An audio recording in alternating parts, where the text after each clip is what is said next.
Welcome to the Prolific Author Podcast. Let's face it, readers read fiction to feel emotion and be transported and transformed.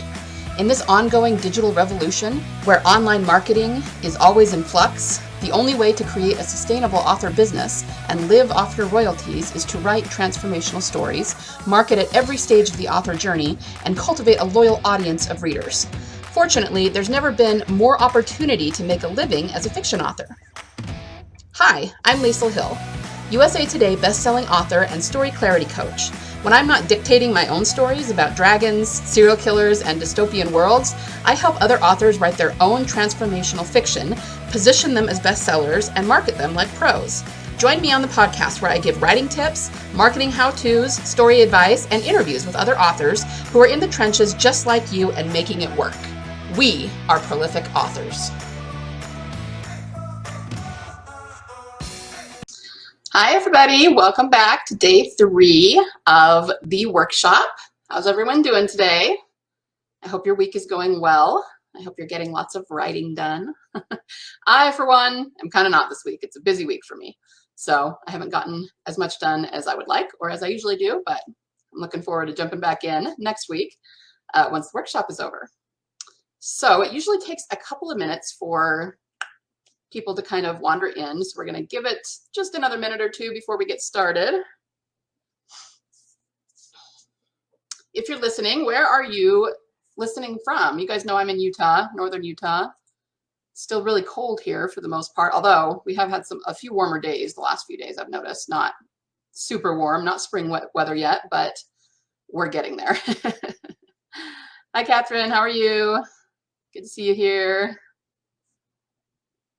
Let's see, let's give everyone just another minute or so, and then we'll get started. Whew, it has been a week, hasn't it?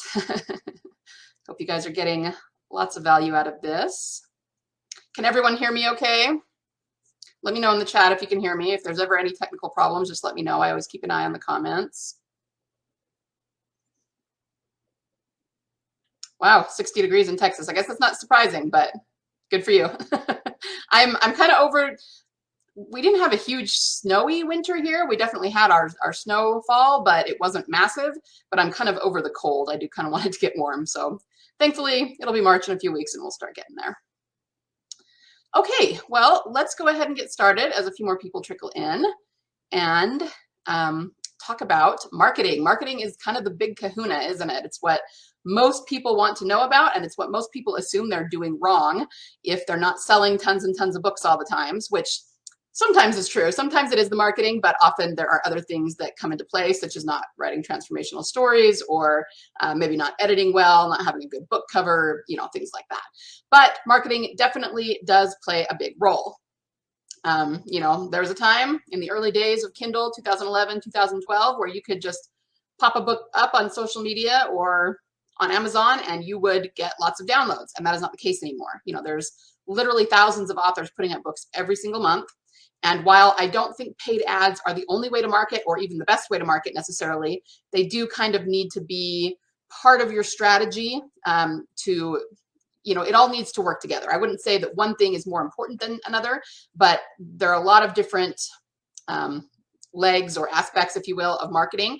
And if you can put them together into a cohesive plan, that's when you're going to get the most bang for your buck, the most profitable business that you're going to have, sell the most books, have the most fans, all of that. Okay, so let's dive into marketing. I'm going to make this a little bit bigger here. Nope, that's not it. There we go. All right. So, like I said, it is day 3. We're going to talk about how to market naturally and with ease to get your book into the hands of readers who are ready to buy. Let's talk about each part of this really quickly. You want to market naturally so that you're not feeling sleazy like a used car salesman, right? Because that doesn't feel good. And most authors, when you mention marketing, especially when we're new at this, everybody just sort of clenches, like, oh, marketing, I don't want to do that. We're very afraid to market. And the funny thing is that most people assume that that's because we're introverts. Most authors, not all, but I'd say the majority are introverts. Well, guess what, guys? The definition of an introvert is not being afraid to market.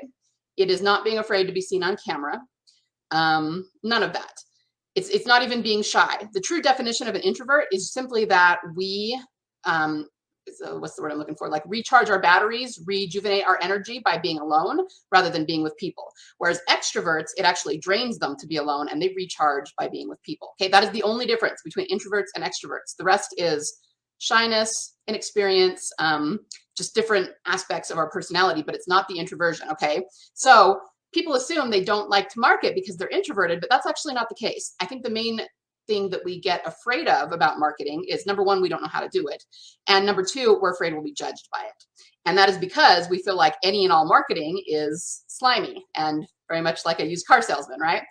But it doesn't have to be that way. The reason I use the word naturally in the title is because there are ways to market that are not sleazy or slimy, that you know how to do it exactly, like follow a process, 1, 2, 3, 4, get it done, and it's effective. And your readers and people on the internet aren't going to think you're a terrible person because of it. Okay, so you need to learn how to market naturally, and of course with ease, because if you don't like it, if it's stressing you out, if you don't know what to do, we all know you're not going to do it, right? We just won't. I was the same way. So you want to learn to market naturally and with ease, and that is to get your book into the hands of readers who are ready to buy. Okay, not just people who are mildly interested in your book, not just people who once read your genre, people who are sitting there at the computer or on the phone with their credit card ready to buy. Okay, that's what we're looking for. This is what we'll cover today. We're going to do a quick recap of actually the last 2 days. We're going to talk about why ads don't have to be hard or expensive. We're going to talk about email marketing, and I'm going to give you some practical tips that you can put into play right now, as soon as you hop off the webinar. We're going to talk about newsletter promos, and I'll give you some tips there. And then we're also going to talk about wide versus exclusive, and specifically how that's going to affect your marketing efforts. Okay, so let's dive in. Okay, so the first day, which was Monday actually, we talked about how stories evoke emotion and preserve our humanity, and how people crave escapism, which means you actually can change the world with your stories. You just have to figure out how to actually get them written, right? It's a little harder than it sounds, but we talked about different processes to do that, how to train your brain to write more efficiently, that sort of thing. And then on Tuesday, we talked about transformational stories and the human template, which is what I call it, how people are naturally wired to relate to story. And if you tap into that, and there's not just one template, there's many, but they all follow the same basic upward swing, ratcheting up tension until you kind of hit this climactic moment, right? We're all familiar with the basic, what they used to call the fiction curve or whatever they used to call it when we were in grade school. Anyway, if you tap into that in a deep and detailed way, you will always forge a very deep, very emotional connection with your readers, and you'll do it every single time, even if your book has other flaws in it. Okay, so it's really important to keep those things in mind so that you have a product, a book that is very well worth selling. And I always teach this first before I get into marketing. Like I said, most people just assume they need marketing, tell me how to sell my book. But if you don't have those first two pieces of the puzzle in place, all the ads in the world are not going to really help you sustain your business. Okay, you have to get that part right first. Once you have that part right, then now we can move into marketing. Okay. All right, so I have mentioned every single time the 3 pillars of for author success in 2022. You need to do the daily writing habit, which we just talked about, transformational stories, and of course today we're going to focus on the marketing element. Okay, so most authors, especially at first when they're new, when they're starting out, or if they simply, maybe have been going for a while but haven't had any formal training, they tend to just throw spaghetti against the wall where ads are concerned. Now, if I've said this once, I've said it a dozen times, maybe not in the workshop, but if you listen to my podcast or anything, throwing spaghetti against the wall is not a marketing plan, okay? It's never going to work for you. It's just not. But I do understand that that's the way it almost always starts, because I was that way too at first, for the first few years. I would try different things. I tried different types of ads. I even bought some books on Amazon that are kind of the basics that get, shared around our space a lot, that are just like the little $5 or $10 books that tell you how to set up the ads and just the basics of doing them. Okay, I did that too. And I would try them, but I just wasn't seeing a whole lot of traction. I would do different things. Like many of you, I was on a budget. I didn't have a whole lot of money to pour into marketing. And let me use Amazon ads as an example. I got a couple of books about how to do them. I set up some ads, and I noticed that if I turn them off, my sales instantly tanked. So they were working, just kind of doing what the book said. You know, I was getting a little bit of traction, but it was very little. I was only making like $50 to $100 a month, you know, sometimes a little more, sometimes a little less, but it, you know, you can't live on that. So, and I had no idea how to scale them, how to make them better. And I was afraid to try different things because I was afraid that I would end up spending more money than I meant to and end up in all this debt and not have anything to show for it. And of course, that's something that we're all very afraid of with ads. We don't mind spending the money if we get the return, of course, that's the point. But what if we spend all this money testing and have nothing to show for it? You know, it's such a huge fear that everybody has, and it's a legitimate fear. You know, of course, you're going to have to spend some money to get the ads to work, but it's much easier to be confident about it and to not be scared to death to hit that publish on the ad if you know that what you're doing is going to yield some results eventually, right? So I think we've probably all been there. Like I said, I did that with Amazon ads. I was totally lost on Facebook ads, like 100% until I got some help with those. But here's the thing.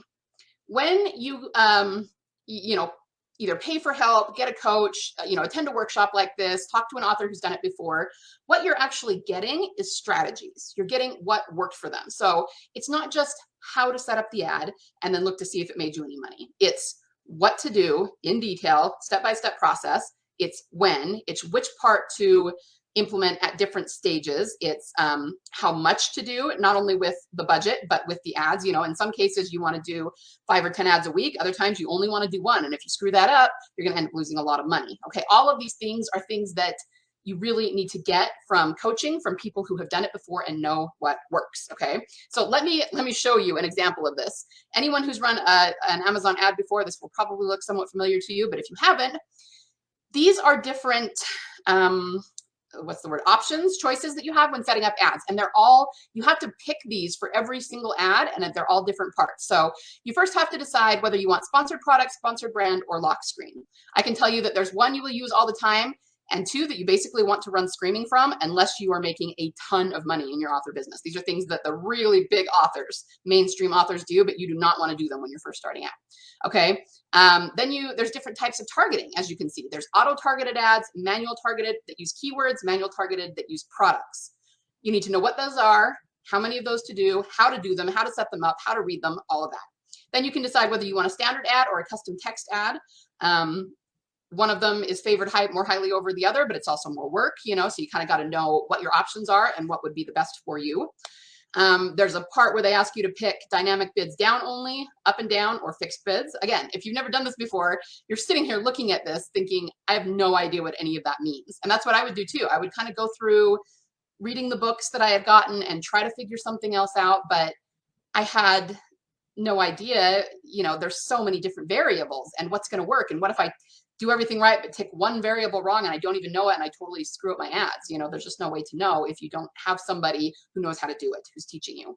And then of course, for the keywords, you can target broad, phrase, or exact.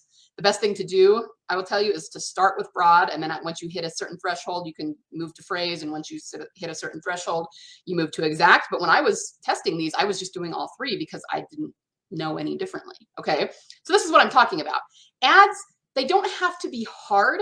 If you have a step-by-step process that you can follow, then you just follow the process and it's fairly straightforward. Okay. But ads, much like writing, they're not simple. Okay. There's a lot of moving parts and you have to know what to do for each and every moving part, or you're going to have a hard time getting them to work for you. You know, it's unfortunate, but that's just the reality of it. And it's probably not going to change anytime soon. So, like I said, they don't have to be expensive or hard. I kind of just explained the hard, and I kind of want to compare this to something. Let's compare it to baking a cake. Let's say that you've never cooked a day in your life, never baked anything, never even looked at like individual ingredients versus the finished product. And I took you into a kitchen and I slapped down all the ingredients that you would need to bake a cake in front of you and said, bake a cake. Okay, if you've never done it before, if you don't even know why a cake needs flour and eggs, if you know what I mean, you've got 12 or 15 ingredients in front of you, how are you going to come out with the right end product? Okay, you could start testing and combining ingredients in different amounts at different times, but think about how many variables that are. The chances of you ever coming out with the correct product at the end are minuscule, okay? You're going to combine a few things here and end up with a mess. You're going to throw everything together, mix it up, throw it in the oven, and it's just not going to turn out right at all. Okay. That's why we have recipes, right? Because without those instructions, what to add in what amounts and when, there's just no way with that many variables. I mean, if you had a recipe that only had 2 or 3 ingredients, maybe you could come out pretty close, you know, with that. But when you've got 12 different ingredients, all different amounts, you have to put them in at different times, combine them in different ways, you know, in a certain order chronologically, bake at a certain temperature for a certain amount of, I mean, you're never going to be able to guess all of that unless you already have a really big background in cooking. Well, this is what happens with ads, guys. Most of us don't automatically know how to run Amazon ads or Facebook ads or BookBub ads, right? So we are guessing. We are throwing spaghetti against the wall and hoping that it works. And most of the time, it's just not going to work. Okay, but if we know how to do this, if we have strategies, then like I said before, it can be easier, not simple necessarily, but you know, you just have a step-by-step to follow, and that makes it a lot easier, just like following the step-by-step of a recipe. You still may need to tweak a little bit. You still might accidentally do something wrong every once in a while, but that's okay. You'll learn from that, and for the most part, you'll get it right to begin with. But you also have a lot more confidence because you know if you follow this recipe, it should turn out pretty well, barring a few, you know, amateurish mistakes, which you'll learn from and get right the second time, right? That in turn becomes cheaper. So I say they don't have to be hard. They also don't have to be expensive. And the reason for that is that when you know what you're looking for, when you know what to tweak, when you're watching closely and know when something goes wrong, then you're never losing money on it. Okay, you're gonna figure that out really quickly, and they also become predictable. Okay, because you're knowing what to look for, what to measure, and how to tweak it when you need to. So you're not going to have to worry about losing tons of money, and they're also going to get set up and working for you a lot more quickly because, again, you just have a process to follow and you just keep doing it until you see the results you want. Okay, so that's what it really comes down to. Ads don't have to be hard or expensive, but you have to know what you're doing first, and that's where most of us go wrong. We have no idea what we're doing, right? Me included. I was exactly the same way. So how do we go about marketing in general? I am going to talk a little bit more about ads in a few minutes, but we're going to start with email marketing. Most of you probably know that email marketing is going to be, in many ways, the most important and the most effective marketing that you will do. We hear this all the time in our space. Your list is your most important marketing asset, and it needs to be growing all the time. The easiest ways to do that is to have a lead magnet of some kind. And tell me where you guys are at. Does everyone know what a lead magnet is, or is there anyone that's completely confused about that?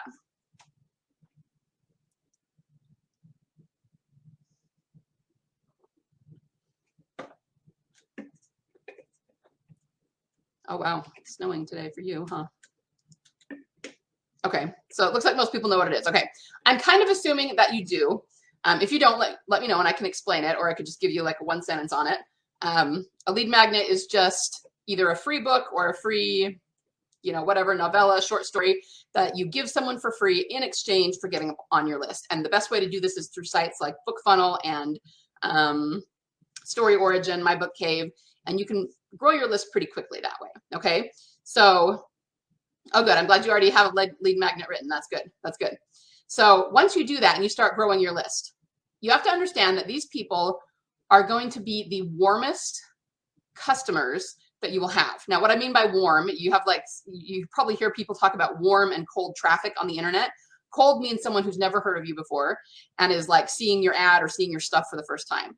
Warm is someone who's already been introduced to you. So in the case of an author, it means they've already read some of your stuff, they're on your list, they're getting emails from you. That makes them warm because they know who you are and are already interested in getting your stuff, okay? This is why your email list is so important, because these are people who have already raised their hand and volunteered to be on your list. And hopefully they've read that lead magnet, which means they're familiar with your writing. Now, most of them, if it's just not for them, they did not connect with it, they'll just take themselves off the list anyway. They'll unsubscribe. And that's perfectly okay. But the ones that are still there, for the most part, some of them eventually will, what do you call that? They'll be like people who aren't opening your emails and things, and there's ways to take them off the list. But the ones that are still there and active are the ones who are going to be your best customers, okay? They are interested in your books. They're still on there because they want to read more, and they're going to be, this is where you should be getting most of your customers, okay? So when you have a new book out, you send it to them, and you're going to get a good percentage of your list if you do it right. that are going to be buying it. Okay, so this is why email marketing is so important. However, I have noticed, and believe me, I did this too, that people don't optimize their email marketing. Most authors, they don't do everything they could to make sure that their list is very, very targeted to the readers that they want, and that they're very loyal and will buy books. Okay, so let's talk a little bit more about that. Most authors think that this is what most authors do. They have the lead magnet, and they when somebody joins their list, they send them an email, which of course gives them that lead magnet and introduces them. So, you know, this is who I am, this is what I write, this is what you can expect from my emails. And they might have even 2 or 3 introductory emails, you know, a little sequence that they set up, which is great. But after that, they pretty much just send newsletters, which usually include book swaps. So they're sending other people's books to their list.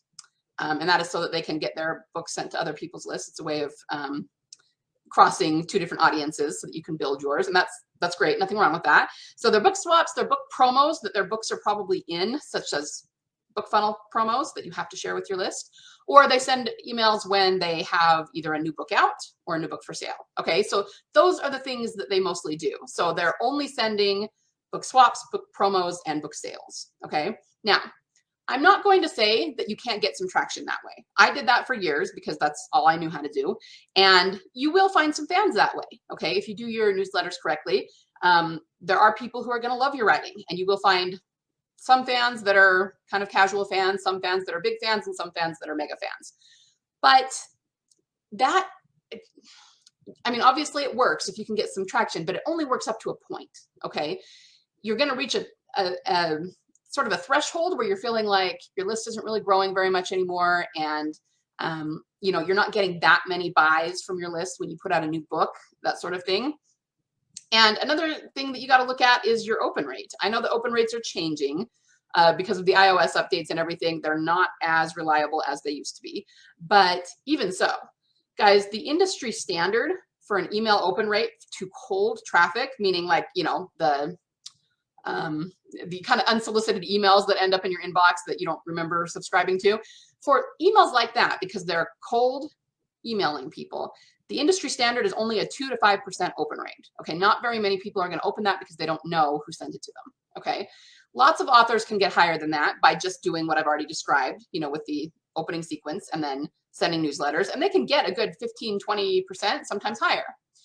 But if you know what you're doing, if you do the kinds of things that I'm going to tell you about here and that I teach, you can get higher than that. You can get, it's very common to get 45, 55% and higher. I'm sitting right now between 45 and 50% for all of my email newsletters that I send to my readers. Okay, you're not ever going to get usually 80 or 100%. I don't know, maybe at first when you know, you send your first email and most of the people on your list are your family or something. You know, there's some glitchy things like that, but overall, you're probably usually not going to get too much more than 50. But 50 is phenomenal. Okay, that's almost unheard of. But you can get that if you nurture your list the right way so that they look forward to your emails. So let's get some tips on how to do that. The first thing is to create predictable features within your email. Okay, so instead of just kind of throwing things in, blah, blah, blah, blah, blah, you know, do features that people will look forward to and that they will just look for in general because you do them over and over again. Okay. This can be anything. Now, let me give you one caution. If you're not doing something that is book related, reading related, you do run the risk of people opening for that feature rather than for your books. So I actually interviewed Andrea Pearson, who's a very successful author, on my podcast recently. Dang, I should have looked up the number. I want to say it was like episode 98 or something, right around there, if you want to look for it. Anyway, and she said she had this problem in the beginning. She was being very personal and very vulnerable in her newsletters, telling people about her family and what was going on in her world. And that was great. She even had people who would tell her if they saw a notification that her newsletter had come in while they were driving, they would pull over to read it. Like, they were very, very engaged in her life. The problem was none of them were necessarily buying her books. They were there to read her personal updates. So that's just something to keep in mind, that you don't want to go overboard to where they're there to read your newsletter rather than to buy your books. You want to gear your newsletter toward selling your books. Okay. But that said, you don't have to always stick to book things. There's, this is like the sky's the limit. Be creative with it. I do a foodie feature, and that's just because I do bake. This is why I use baking analogies. And I do have people who love that. And I'm sure there are a few people on there that just go there for the food and might never buy my books, but it's not a huge percentage, so I don't mind that. Other things I do, because I write crime, I will sometimes send unsolved crime tidbits or historical crime tidbits, just articles, blog posts about them. And those are some of the most clicked links in my newsletter. Like my subscribers love those. I also write historical. I write more than one genre. So for the historical people, I will send what I call historical tidbits, just little articles and things that they might not know, about history, just things like that. Just sit down and brainstorm what your audience might like and start sending these every week in features. You can even poll them and ask them what they would like to read and, get some feedback from them and then start sending that. So that's one of the things, just creating features that you do all the time. And you don't even have to do them every week. It depends on how often you're sending your newsletter. If you're sending every week, then maybe weeks 1 and 3, you do a particular feature, and weeks 2 and 4, you do a particular feature, or, whatever you want to do. It's completely up to you how you want to format it, but these are just some possibilities. Okay. So Catherine likes to put up polls and surveys to name a character every once in a while. Yes. Yeah, that's good. I'm glad you're pulling your list, Erica. So yeah, and that's another way that you can get your newsletter subscribers involved, is let them be involved in your writing process in some way. So maybe helping you choose a title. I've done that before. Now, I don't just let them throw out any old name. I usually pick 4 titles that I really like, that are very genre specific and everything. And then I let them vote on them because I know that any of them will work and that I like them all. So they're not going to pick one that I hate. If I hate it, don't send it, because they'll probably end up picking that one just because that's how things go.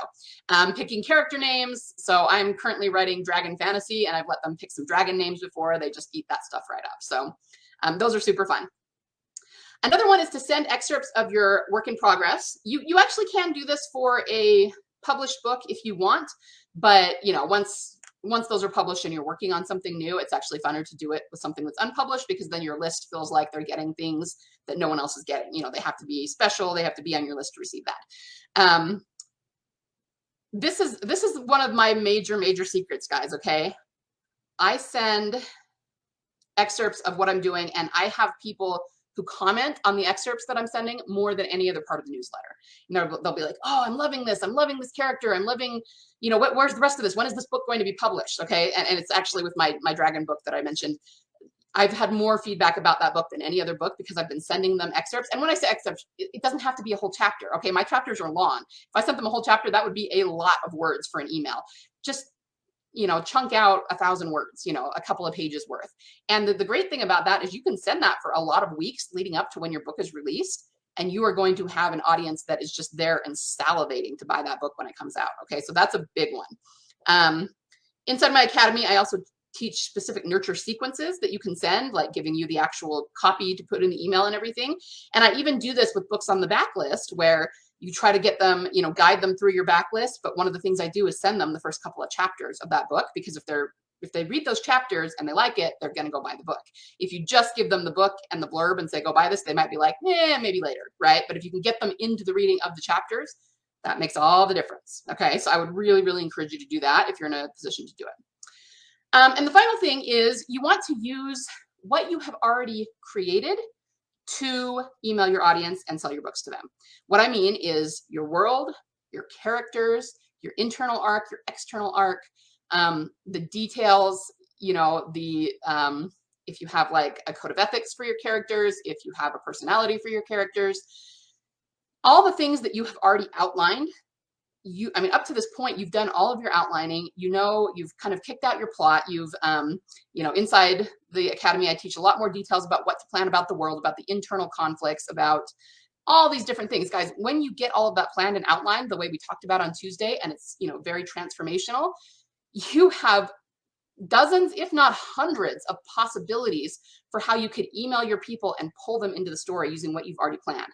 And you can do that even before you start writing if you want, if you've outlined your story. Okay, that is going to be the most effective way to pull them into the book and make them want to read it.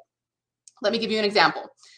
One of the sequences I teach, I tell you to use the characters to email your list. So I have a character named Carl in one of it's my dystopian sci-fi series.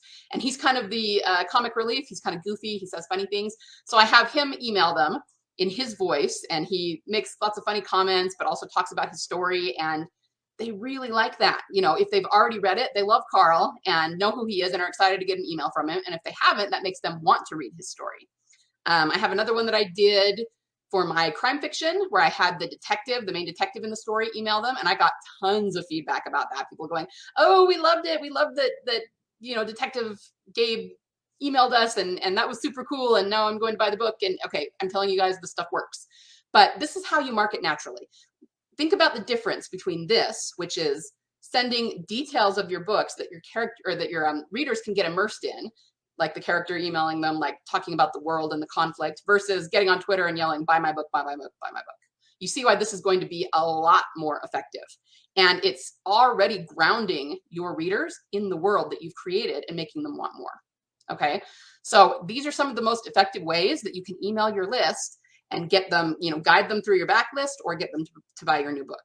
Okay. Are there any questions or comments about that before we move on? Let me grab some water here.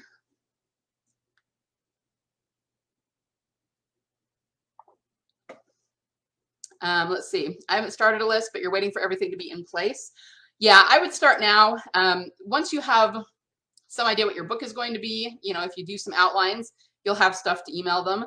And of course, like I said, doing the newsletters isn't a bad thing. It's just not the only thing you should be doing. So you can still send them newsletters. You can send them bits and pieces, even if your book's not finished yet. It's best to start early rather than late. All right, so now let's talk about newsletter promos. First of all, let's kind of define what they are. Don't get newsletter promos mixed up with sending an email newsletter to your readers. Okay, that's what we were just talking about, a newsletter that you write, put these features in and send to your readers. An email newsletter promo, I guess you shouldn't call it email, just a newsletter promo, is something like BookBub, where you pay a company to put your book in their email that they send out to their list, which is massive. So you get a lot of new readers that way. Now, despite using BookBub for the graphic, because I know BookBub is one that people know, I actually wouldn't encourage you to do BookBub right away until you have at least 3 to 5 books, because BookBub's really expensive and it's hard to recoup that if you only have 1 or 2 books, okay? But there are a lot of promos that are like that. There's, let's see, Free Booksy, Bargain Booksy, Robin Reads, ENT, BookSense, Book Gorilla. I mean, there's literally dozens of them. And if you want to know where you can find them, Kindlepreneur has a really good list that gives you all of the free and paid ones. And actually, there's an easier, if you go to bit.ly/paid NLs, you can, it's also this link, but I put it into a bit.ly because that's a long link to put in. So you can write that down, or you can even just Google Kindlepreneur free and paid book sites. You know, it's not that hard to find. And understand, I'm not an affiliate for this. I'm not getting anything for it. This is what I use too. So here's what I would do. It's really probably not going to be terribly cost effective to be doing paid ads before you have at least 3 books, and often I recommend more like 5. So if you were first starting out or you only have 1 or 2 books, don't worry about them too much yet. You'll get to the point where you need to use them, and you know, at that point you're going to want to learn. But starting out right now, I would just stick with the newsletter promos. They range very broadly in how much they cost. Some are only $15 or $20, some are $50, some are $100. Like I said, BookBub tends to be closer to $1,000. It's really expensive. And that is because BookBub is king. You will get the most readers if you do that, but most people can't afford it at first. But I would go through these promos, and the best thing to do, here, let me take this off for just a minute. I'll put it back on.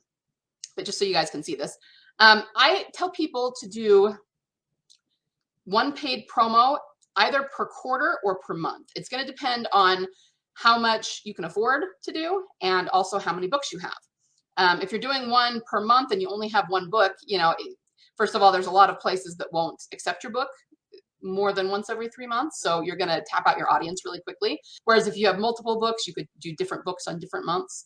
But even if you just do one a quarter, what it does is you'll get a whole bunch of downloads. Like let's say you do a bargain booksy, you might get 300 or 400 downloads from that. And then you can kind of ride the tail of those sales for a couple of months. Okay. So when you're first starting out, this is going to be the best bang for your buck, because if you're doing paid ads and you don't have much of a backlist for readers to keep reading after they read that first book, it's going to be hard to be very profitable. But here you're just spending one amount of time, chunk of change, one time, and that's it. And then you get a whole bunch of downloads from that. Okay. And so you can also get new readers that way. If you have a link in your back matter for them to get on your list, you can grow your list that way. So it's pretty effective when you're first starting out, don't have many books, and don't have much money. So I would highly recommend that you look at this list of sites and just look at your finances, figure out what you can afford, and start doing this to begin with. Okay. If you're going to do the free sites, there are a lot of free book sites out there too, but you have to understand that the reason that they're free is because you're not going to get very many sales from them. So a lot of these paid ones, like I said, you can get from, dozens into hundreds, but the paid ones, you're going to be lucky to get more than 3 or 5 downloads from them, just depending on the site. And that's why they're free, because they don't have very big lists. Now, that doesn't mean that it's a bad thing to use them, especially when you're starting out. Sometimes if you don't have the money for paid ads or paid promos in this case, you're trading time for money because you don't have the money. So you're going to use time. And what you might want to do is apply to 5 or 10 of these free sites per week, knowing that you're only going to get a handful of downloads from each one, but it will still keep your book moving. And that's super important, especially for Amazon's algorithm. Okay. Because if it's constantly seeing, even if it's very low level, you're only selling 4 or 5 books a week, excuse me, but they just see that your book is constantly moving and consistently making even a small amount of sales, that really does prime the algorithm, and naturally it will kick in and give your book more visibility, which means overall more downloads and more sales, without you doing anything extra. So that's really important to do. And this should be part of your marketing plan. Just block out time each week or each month or whatever it's going to be and apply to these sites. I mean, it's not super stimulating, right? If you kind of batch apply, then you can just kind of copy and paste into each site and you can whip through it pretty quickly. But it's not going to be probably your favorite hour of the week, but just do it, because it'll get you those first sales when you're first starting out and start to grow your audience slowly, and you'll see some results, even if you only have 1 or 2 books and almost no money for marketing. Okay. These are what will work in the beginning. And then once you have enough books and have a little bit more money, I start telling people to apply for a BookBub as often as possible. Now, the BookBubs are the expensive ones, and you're not going to just get it every time you apply. Most people apply 10 to 20 times for every one time that they get it. There are some people that say they never get a BookBub, they try and it just doesn't work for whatever reason. BookBub doesn't want to sponsor them. Other people get it more often, and there are some tips and tricks that you can do to make BookBub want to accept your book more often. But again, I just say apply as often as possible, because even if your book is totally optimized for BookBub, there's still a lot of competition. You're still not going to get it very often. So just apply as often as possible once you reach the point where you can afford it. All right. So that is what I would recommend for newsletter promos, especially when you're starting out. Any questions about that or concerns?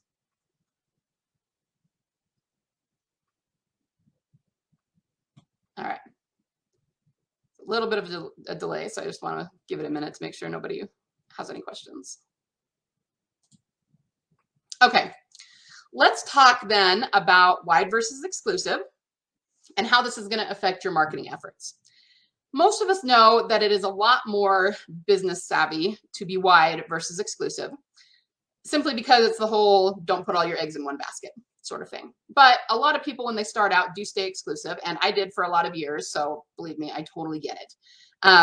However, I would highly recommend that you, as soon as possible, start cultivating a wide audience, rather than an exclusive one. And there's a lot of reasons for this. Like I said, the biggest thing is that it's just smart to diversify your income.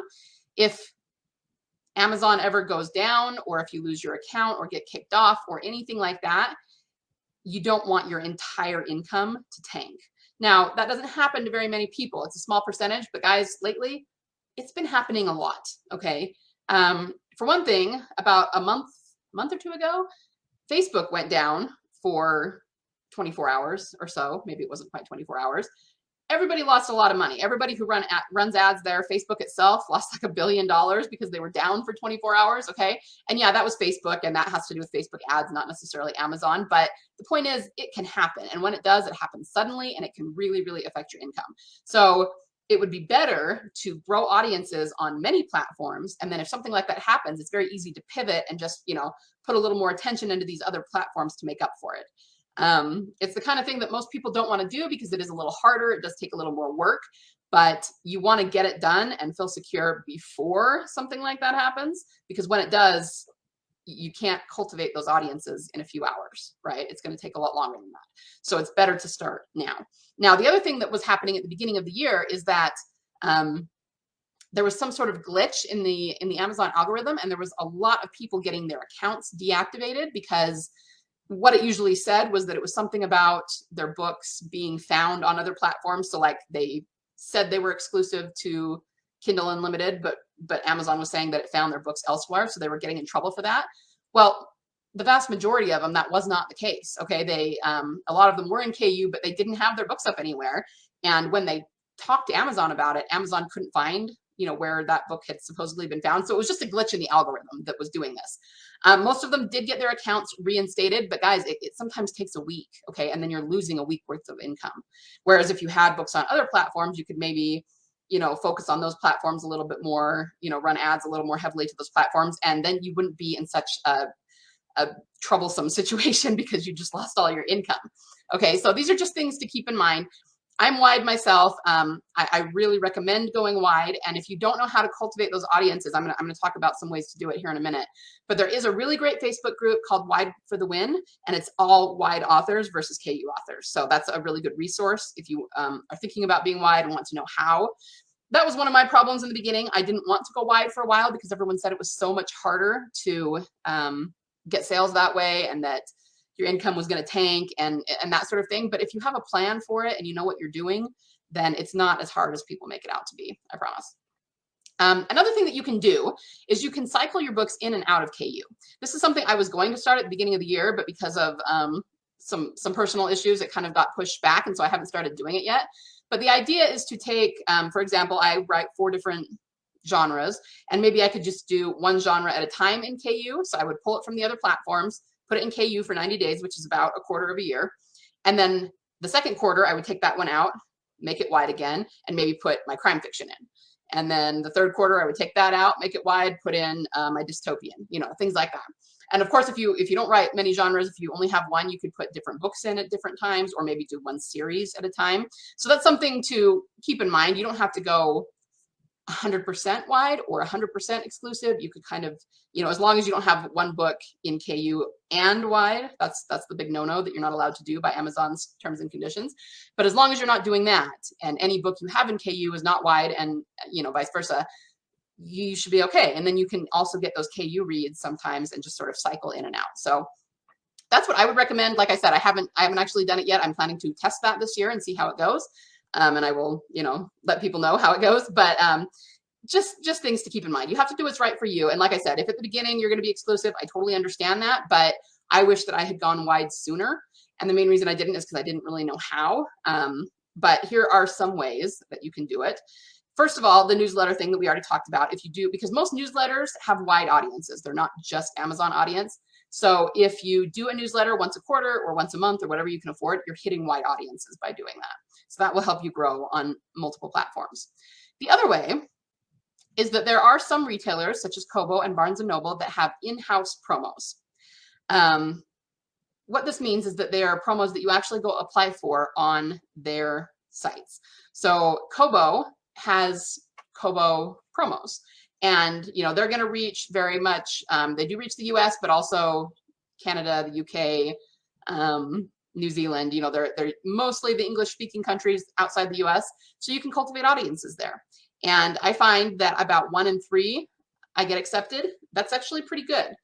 So I just go every single week, block out some time, and apply for any of them that might that my books would qualify for. Some of them I'll get, some of them I won't, but when those promos run, I do see sales on Kobo. Okay, so this is a way to create my income on other retailers. Barnes & Noble is the same way. They have different ones you can apply for. They are a little bit harder to get, whereas Kobo is 1 in 3. I find that I only get accepted for once every 10 to 20, Barnes & Noble ones, so it's not as easy to get them. But still, you just go and apply and you'll get some. If you keep up and keep doing it, you'll eventually get some, and then you can start cultivating an audience on Barnes & Noble. Okay, so there are ways to do this, but you have to put it into a plan. You have to sit down, decide when you're doing it, because we all know if we don't do it, if we're just like, oh, we'll do that sometime, you're not going to do it. You got to write, you got to live your life, you've got families and jobs and all of that. Okay, you have to create a marketing plan, sit down and do it. And the easiest way for me is to not necessarily try to mix it with writing time. So you might have one day that you sit down for 2 hours and you figure out all of your promos. Maybe check out your ads if you're running ads, figure out what you're doing for the next month, to make sure you don't miss anything. Do all of that at once, and then it's just an hour or 2 a week that you do it, and the rest of the time you can focus on writing. Okay, that's probably what's easiest. And yeah, I mean, guys, it's extra work, but if you want your books to sell, if you want to turn this into a business, this is part of what you have to do. And once you get into a rhythm of it, the first time you do it, just like anything, it's probably going to be a bit of a drag, and you're going to be like, ugh, I would rather be writing, hashtag I would rather be writing. But once you do it a couple of times, you'll be able to whip right through it. Like anything else, it becomes second nature. Okay, so any questions on this or comments? Sarah says, I was thinking of starting in KU to keep things simple and then going wide after a few months. Yeah, you can do that. And there are some authors who actually kind of do both, or well, one or the other. There's a couple different ways you can work it with each book. So they'll either bring their book out wide first and give it to their email list, but they'll say this book is going into KU in a month. So if you want it, you got to buy it now. And they will sell it, on their site and really push it to their email list and maybe run ads for other retailers for a month. Then they'll pull it and put it in KU. Or sometimes they'll do the opposite. They'll say, okay, this is going in KU for 3 months so that I can hit those KU readers and that audience. Then after that, I'll pull it. So people who are wide aren't going to be able to get it for about 3 months, while it's in there for 90 days. But the point is you can do both. Okay, it's very possible to do both. And I know that I need to do a little bit better on that. That's something that I'm still kind of struggling to get a system down with. But the system, the process is what's really important. If you have a calendar, you write down exactly what you're doing when, so that you're not accidentally mixing them up and taking something from KU wide when it's not supposed to be or anything. And the other thing is, if you're going to do that, you have to make sure you let your list know, okay? Because you're going to have people that are going to go, hey, I'm wide and that's in KU, I wanted that, but if you let them know and say you have to get it now, I mean, there's probably going to be a few people that will miss it because they didn't check their email, but most of them are understanding about that.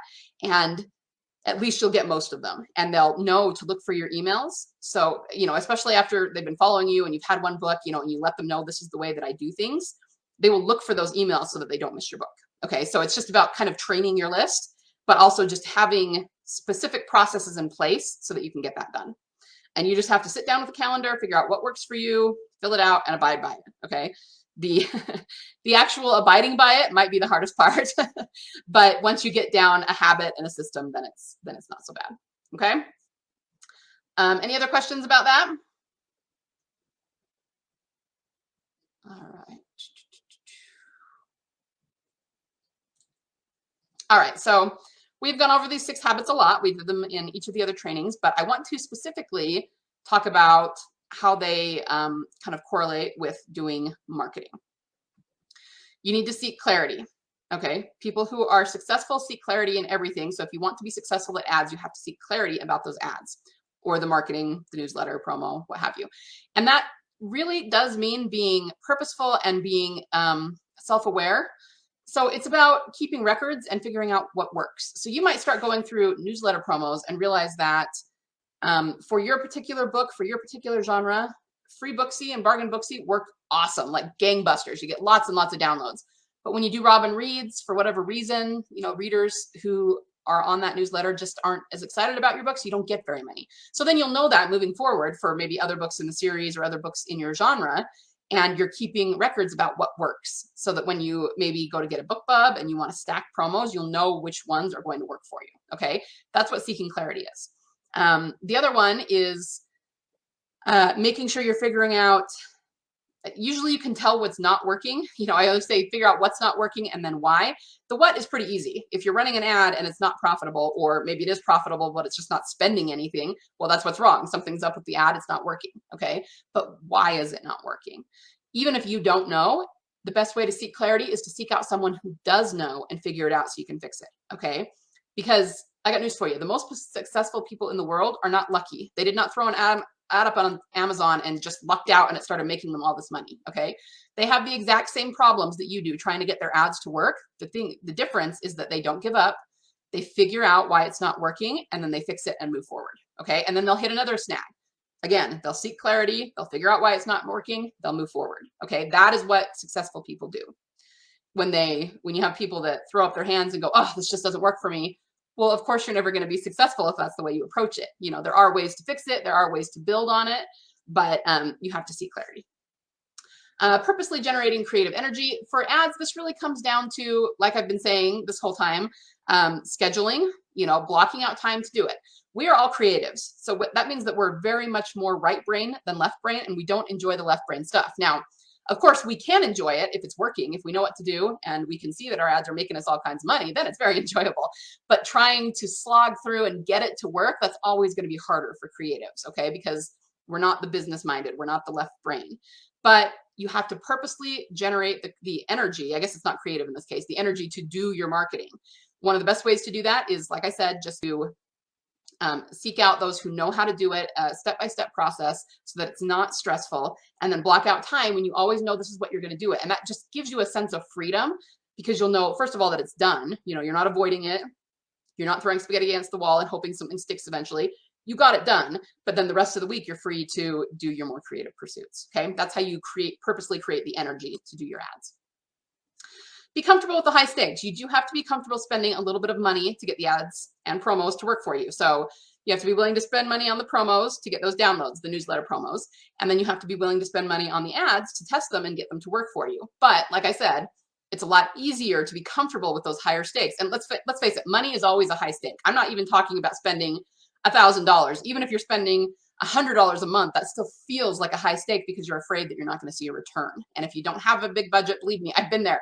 I've been in the place where $10 felt like really high stakes because that's all I have to spend this week. And what if it doesn't do me any good and I just flush it down the toilet? I get it. Money always feels like high stakes, but you have to be comfortable being willing to, spend that money and be comfortable with that high stake of money in order to get the ads to work for you.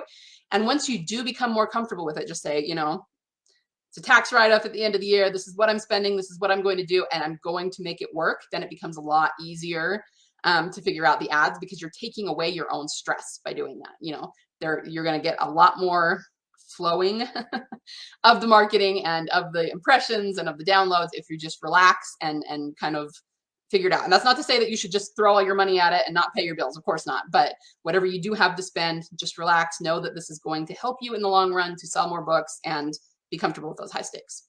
Put productive processes into play. I've been talking about this whole time, right? Just figuring out the process, what to do, when to do it, how much to do it.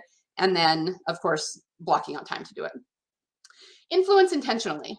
This is a little different with ads because really what this comes down to is putting your book in front of the readers who want it. Okay. So you're intentionally saying, you've read this kind of thing before. This is the kind of thing you like. Now, why don't you check out what I have to offer you because I think you'll like it. Okay. That's you're intentionally influencing them. But I would say the biggest way you do this, of course you do it through ads by getting your book in front of them using, whatever ad, but also through your email newsletter, right? Because you're intentionally saying, here's my character. Here's the conflict they're facing. Here's the world I've built. I think you would like it. You tell me, and then giving them a link. So you're influencing them intentionally and trying to guide them into a specific book or maybe through your backlist, through all the books you have. And then demonstrating courage, which of course we know by now just means taking action. And guys, I understand that's the hardest part, okay? You can know all the stuff in the world, but it's still hard. You're still kind of getting over a hump in order to take that action. And when you do, you'll find that everything changes. Like I said, I was totally lost on most of the stuff until I actually took action to, talk to people, coaches who knew what they were doing to get me help for it. And then all of a sudden, I went from completely floundering and blustering around and only seeing $50 a month or, whatever it was for that month to, whoa, my ads are working and I'm getting like a 3-time return. Okay, that's awesome. But it was taking action to get these processes into place and to learn what I needed to learn that actually got me there. Okay, so those are how the 6 habits kind of play into marketing. Now, here's the thing. I know I haven't necessarily shown you how to set up an ad. I could do that. I could definitely take the time and show you how to set up an Amazon ad. But as I've said, without strategies, without processes, it's not going to do you a whole lot of good. And there are plenty of books and free, YouTube videos out there that will show you how to set up the ad if you want to. You really need more than that. You need processes. You need to see it in real time. You need to know what to do when, all of that I've already talked about. Well, my Fiction Author Business Academy opens its doors tomorrow. I'm not going to talk about it in great detail today. I'm just letting you know that it's going to be open, but I am going to talk about it a little more tomorrow when we do our training where it's putting all of this together into kind of a cohesive plan for 2022. So I want, put that on your calendar. I would love you to be there for that, because even if the Academy is not for you, you will still be able to move forward with some of these tips and the way that I show you to do it. And hopefully, have a better year, hopefully, than you did in 2021. That's always our goal, right? To do better this year than we did last year, even if it's only by a little bit, even if we did pretty well last year, let's just level up a little bit. But what I'm going to do is at the end of the webinar, I'll just invite you to join me in the Academy if that's something that you're interested in. Now, the Academy consists of basically 2 parts. There is a course, and the course is what teaches most of what I've been talking about for the workshop. Okay, it teaches in detail how to get your writing process down, how to slowly train your brain to write more and more and more words so that you can write more effectively, more efficiently, more words per day, per session, all of that. It's called the 75-day writing toughness challenge. And I teach you how to do that, how to be very self-aware, how to slowly incrementally over time, get to the place you want to be. So I always say, if you want to write 5,000 words a day, you can do that. If you want to write 10,000 words a day, you can do that. You just have to, I show you how to get there, because obviously it's not something that's going to happen overnight. The second part talks about how to write transformational stories. I told you on Tuesday that there are processes and templates for world, character, internal, external, and then nuances, okay? And then how to put them all together so they all flow and mesh together and make this very cohesive, very detailed, very affecting story. Okay, so that's part of the course as well. And then the course also gives you the third part, which is ads. Now, it does tell you there are modules about how to set up, and I do have strategies in there. So you can certainly learn what you need to learn just by doing the course. But the second part of what I have to offer you is a membership. And you'll actually get about 4 months free of the membership with the course. It's just built in. You get 4 months. So you can kind of see what it is as you're going through the course and if it's for you. If you want to stay on longer in the membership, you can, but after the 4 months, if you don't want to, that's fine too. It's totally up to you. But what we do in the membership is I go live once a week. I do coaching, I do hot seats, but a lot of what I'm going to be doing is ads. We will go through together to set up different types of ads. So 1 month, we'll probably focus on Amazon ads. I'll show you how to scrape keywords, how to set them up, and then I'll say, okay, we're on week 2. This is what you need to be looking for. If your ad is doing this, you do this. If your ad is doing that, you do this. If you're seeing this, then you're going to need to tweak this way. And so we'll do them in real time with you looking over my shoulder and me telling you exactly what to do each week.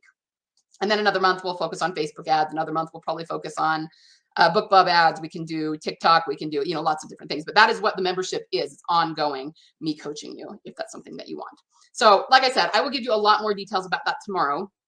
But I just wanted you to kind of be thinking about that, and that you can get what you need from the course, certainly, and it's a lot more detailed than what we've gone through in the workshop, but you can also get ongoing training in the membership if that's something that you're interested in.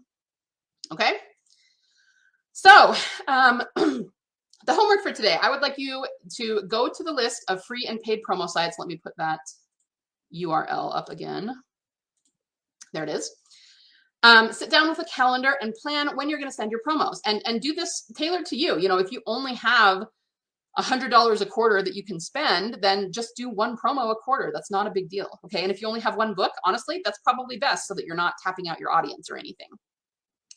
But if you can afford more, you can sit down and figure out if you want to do the free sites, sit down and do a few of them every week. Just figure out what your budget is, what your time is, and come up with a plan. It's guys, this is a marketing plan, okay, for your book. When you're going to do this, how much you're going to do this, And as you get more downloads, you'll, have a little more money to work with. As you write more books, certainly you will, so it's just something that you have to start doing very purposefully and actually show up and do it. That, it sounds almost too simple. I think in a lot of times people think, oh, well, this can't be how to market a book. Certainly everybody would be doing this, but that's the thing. They're not. Most people, 99% of authors will never sit down and do this. Okay. So if you do it, you're going to be way ahead of the curve. If you're wide, also go check out Kobo and Barnes & Noble in-house promotions. If you already have your books on those platforms, just go to your dashboard. There should be a promotions tab. If there's not, and you can't find it, then you might need to email either Barnes & Noble or Kobo's customer service. And sometimes when you first start out, it's not on there and they have to put it on there from the back end. So either email them, but once you have that promotions tab, you just click on there and you can fill out their promos. And once again, especially with Kobo, I was amazed at how quickly I saw sales. Okay. I went wide. I started doing those promotions. I thought it was going to take months and months to get sales, but a few of those promotions and I had sales, and pretty significant sales. So this is really something you should be doing if you're wide. If you're not, you're leaving money on the table. Okay. Questions, comments, let's see. You love Dave at Kindlepreneur. Yeah, you guys should follow Dave at Kindlepreneur. He's very knowledgeable about what works to sell books in our space. So he's definitely someone worth paying attention to. Yeah, that's a great idea, Sarah. She says, I haven't published anything yet, but I'll make a list of newsletter ideas to start building a mailing list. Yeah, I mean, one of the things I teach is to create a nurture sequence that can be running automatically in the background while you do other things, so that you're not constantly only having to send live emails. Maybe you only want to send your newsletter, your live email once a month, but then you can set up different kinds of automatic emails to go out and guide them through your backlist. The point is, if you can get things set up in advance, then they're working in the background while you're doing your writing. You don't always have to be right there in the thick of it worrying about it. Okay. But also if you're worried that, if you're someone who freezes up because you don't know what to send, I mean, believe me, I've done that before. I'm someone who needs to be very prepared. I can't, I did not just sit down to have this conversation with you guys off the cuff. I had a PowerPoint, I had notes, I had things that I knew I wanted to talk about because I get too nervous and I'm not someone who can just vamp, right? At least not very well. So yeah, I mean, if you're nervous about that, sure, sit down and write down 50 ideas for newsletters and you will have a newsletter idea for every single week of the year. Do that. It's called batching. You do it all at once and you don't necessarily have to put the emails together, although you could. But yeah, I think that's a great idea, Sarah, is just make sure that you're prepared, and that way you're not kind of caught deer in the headlights. I don't know what to do all of a sudden, but you'll also find that as you start sending them and doing it over and over again, you won't feel that way as much. You'll get used to it. You'll start coming up with ideas kind of in the middle of your week for what you can send, things like that. So, but that is a really good idea to get started. Let's see, any other comments or questions?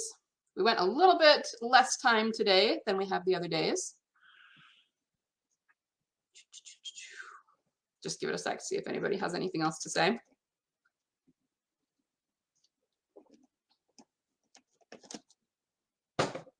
Okay. So here's the thing. Tomorrow we will be, I've been meaning to tell you, I'm actually going to push tomorrow's training by a couple of hours. I will probably do it at noon instead of at 10. I just had something come up in the morning. And actually, we might get more people able to attend if we do it at noon. So I will fix it on the post that's in the group. And I will also send out an email correcting the time. So tomorrow we're going to go through how to weave all of this that we've already talked about together in order to create a kind of a plan for your business for 2022 so that you can really make some good leaps and strides in your author business. That's kind of what we're going for. Okay. So we're going to do that tomorrow at noon, and I hope to see you all there. If you have any questions or comments, feel free to put them under the post and I will do my best to answer them. Okay. Everyone have a wonderful day, and I will see you tomorrow. Bye. Me again. Before you go, if you found value in this episode, I would love it if you could leave me a review. Reviews are the best way to show your appreciation and help others find this podcast. Be sure to screenshot it, share it on your favorite social media network, and tag me at LK Hill Books. Remember, the world needs your stories. only you can change someone's heart with your fire-breathing dragons, your mind-blowing mysteries, your epic romances, and your intense thrillers. So join the revolution and be a prolific author.